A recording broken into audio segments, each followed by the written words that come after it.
February 2nd today. Welcome to another weekly vlog of the Cow Emporium here in southern Alberta, Canada.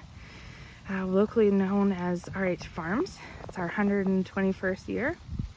It's cold today. So it's about, the wind chill is running at about minus 33 Celsius today. And we're having snow squalls off and on. It's the squeaky snow kind of time, if you know what I mean. Thanks for watching and coming along with us this week. We'll see what we can get up to. Pretty lucky so far this winter. We haven't had to use a lot of bedding. So we've only put out 2 bedding bales so far, and it's February 2nd today. So we're still using up some old bedding. As you can see, it's falling apart already for us, so it's halfway there. This wrap freezes on there, and then it's my job to hang on for dear. Oh, Bale fell apart towards me. Oh, rip. Now my strings are underneath of all that. Oh well, let's get them out.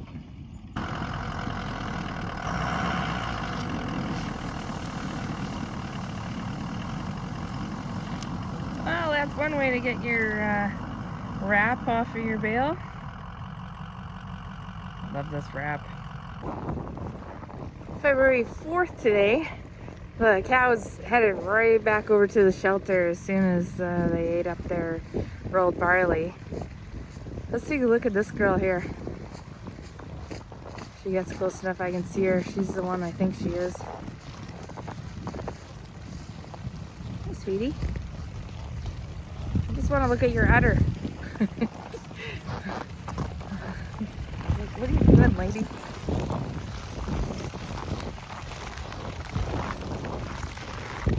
That's not her. We got one that's tan like her. It's bagging up pretty full already. It's gonna be famous 148. Probably lots of you have heard of the Bill Murray movie, Groundhog Day. It's kind of our life right now. It's February 5th. Oh, it's something new happened though.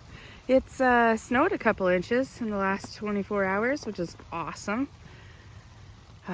Cows will likely start eating the snow instead of having to trek down for water.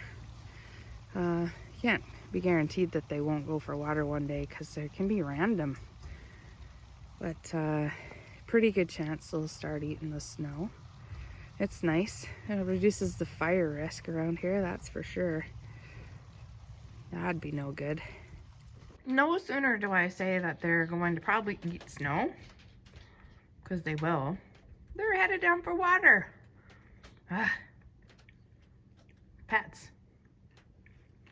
It's February 6th today. There's that girl. She's over here. The one I was looking for yesterday. That's got a pretty big bag on her already. We'll keep an eye on them. We haven't moved them up close to the house yet. But I think maybe next week we will. Snow is still pretty squeaky here. It warmed up 10 degrees overnight last night. We're still at minus 23 Celsius this morning with a wind harder than it needs to be to make the windmill turn. So that means it's significant, I guess. It's not too often we get a Chinook arch weather formation towards the south. They're usually west over the mountains because the warm air is coming in from the mountains. But this one's been to the south the last couple of days, so it's gonna be warming up to highs of minus 10 during the day and then dipping down to minus 27 at night for the next few days. So daytime highs will be better as long as it's not windy, which is kind of what this cloud formation suggests it might be. We put a tank heater into this trough and you can see that the top 2.5 inches of it is still frozen. It's been so cold out. It's coming in from that far end down there. So, I mean, it's better. It's easier to chop the ice for them to drink, that's for sure. So I had shared that we'd only put out a couple of straw bales so far. Oh, looks like a bird had a bad day. Or a mouse. That was the top of the bale, and somebody landed on it and got a mouse. Oh well. Anyway, but that's changed this week. Boy, we've put out bedding bales every single day. Sometimes a couple for the cows. Right now we're refreshing the heifers' hay or straw bale because they've used it all up. We even rolled their green feed bale, their hay bale, kind of next to the windbreak because it's been just that crazy here and with the wind chill. Aha, I wasn't filming this time, and I was able to pull a wrap out from underneath of it before that giant lump fell on it, or we'd have to pull it out with the truck again. This is a big frozen piece here that I'm going to try and knock off of this wrap. Sometimes they come off and sometimes they don't until it defrosts. A while back I shared that we got these straw bales in, and they're not as wide as our bales.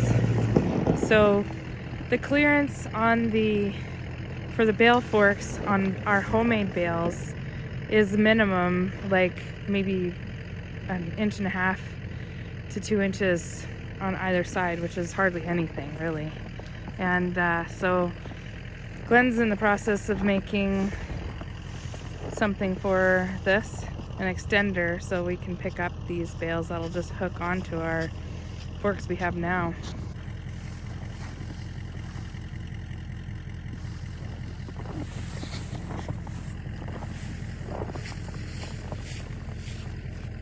This is one of our homemade green feed bales,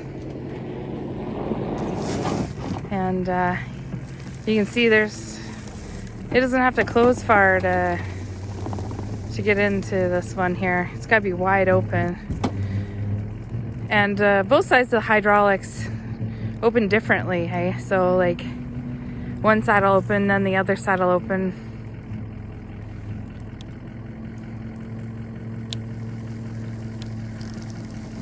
Kind of just hope that the thing doesn't fall on me here.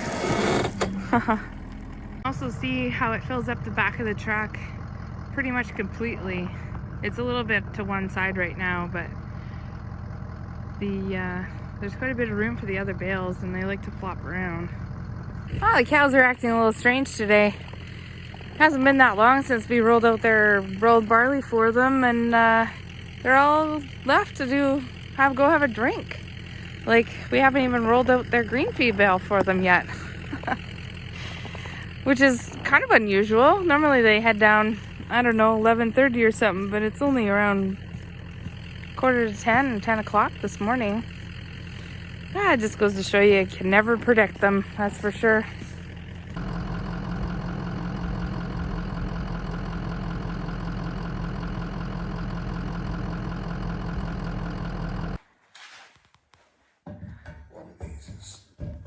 So teaser for an individual video coming up.